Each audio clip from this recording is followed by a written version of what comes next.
कृपया। धन्यवाद। सर्वप्रथम तो मैं धन्यवाद करना चाहूंगा डॉक्टर गौतम सागर को और इनकी पूरी टीम को, जो इन्होंने मुझे आज यहाँ पे मौका दिया कि आपके बीच आऊं और अपनी कुछ विचार रखूं। साथियों, यहाँ पे ज्यादातर बच्चे बैठे हुए, स्कूल के बच्चे, और ये जो मेला है प्रेरणा मेला, मैंने अपनी जिंदगी में बहुत सारे मेले अलग अलग तरीके के देखे। मैंने बहुत सारे ट्रेड फेयर देखा है, मैंने टेक्नो फेयर देखा है, मैंने बुक फेयर देखा है, मैं दुनिया के 25 देश घुमा हूँ। हिंदुस्तान में कोई ऐसा शहर ही होगा शायद जहाँ पे मैं नहीं गया।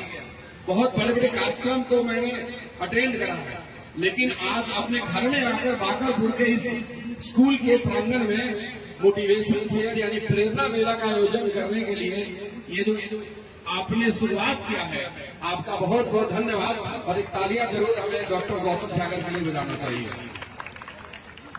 आज का ये मंच कोई राजनीतिक बात करने के लिए नहीं है, इसलिए किसी भी तरीके का मैं कोई राजनीतिक बात आपसे नहीं करूंगा। बच्चों को एक संदेश देना चाहता हूँ।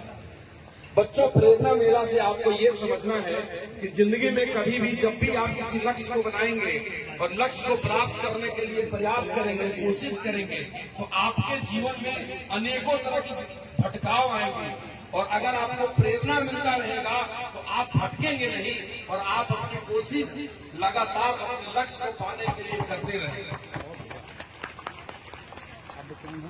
एक बात आप ध्यान रखिएगा कि आपको भटकाव तरह तरह का आएगा, आपको परेशानियां तरह तरह की परेशानियां आएंगी, लेकिन आपको भटकना नहीं है।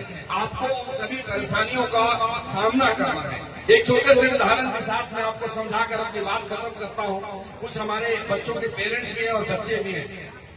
एक बार एक प्रेग्नेंट लेडी, एक गर्भवती महिला डॉक्टर के पास गई, सुनिएगा आप ध्यान से, और डॉक्टर के पास जाकर के बोली कि डॉक्टर साहब मेरे पेट में दर्द होता है।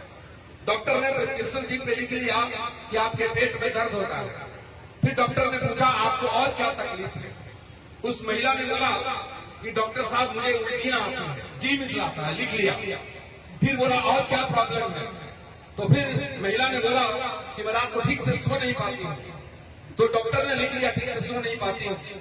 तो डॉक्टर ने बोला कि madam it's absolutely normal, no problem, ये बिल्कुल एक सामान्य प्रक्रिया है, इसमें किसी तरह की कोई समस्या नहीं है। अगर एक माँ को एक सुंदर और स्वस्थ बच्चे को जन्म देना है तो 9 महीने तक सारी की सारी तकलीफों को झेलना पड़ेगा।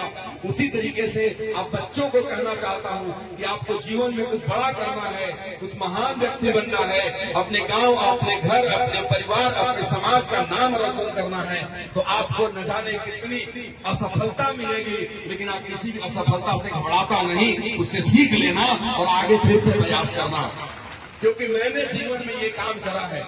मैं, आप बच्चे मेरे बारे में शायद नहीं जानते, मेरा घर यहीं पे कैथोलिया है। आज से 25 साल पहले मैं 400 रुपए लेकर के दिल्ली गया था अपने घर से। बहुत संघर्ष करने के बाद बहुत बड़ा बिजनेस एम्पायर मैंने खड़ा करा हुआ है। देश के 13 अलग अलग राज्यों में मेरा ऑफिस है, दिल्ली में मेरा हेड ऑफिस है, 2 जगह पे फैक्ट्रीज हैं, बहुत सारी चीजें हैं जो मैंने किया, जिसमें सबसे बड़ी चीज मेरे जीवन में रहा वो प्रेरणा। और प्रेरणा आपको अपने घर से लेना पड़ेगा, प्रेरणा आपको अपने पड़ोस से लेना पड़ेगा, और प्रेरणा आपको अपने तकलीफों से लेना पड़ेगा। अगर आपके माँ बाप को कोई तकलीफ है तो आपको प्रेरणा लेनी पड़ेगा कि मैं अपनी जिंदगी में इतना पढ़ाई करूंगा और इतना बड़ा आदमी बनूंगा कि मेरे माँ बाप को भी तकलीफ नहीं होगी और मेरे आने वाले पीढ़ियों को भी कोई तकलीफ नहीं होगी। बात करने का तो बहुत सारा है, तो मैं ज्यादा बात नहीं करूंगा। बाकी जितने भी हमारे वक्ता और कलाकार लोग आएंगे वो आपसे बात करेंगे। बस जो भी लक्ष्य बनाइए, हार नहीं मानना किसी भी कीमत पर, क्योंकि मान लिया तो हार है और ठान लिया तो जीत है। बट ठानना है, हार नहीं मानना है। बहुत बहुत धन्यवाद। बहुत बहुत बेहतरीन, उत्कृष्ट आपने विचार साझा किया, उसके लिए शुक्रिया। कृपया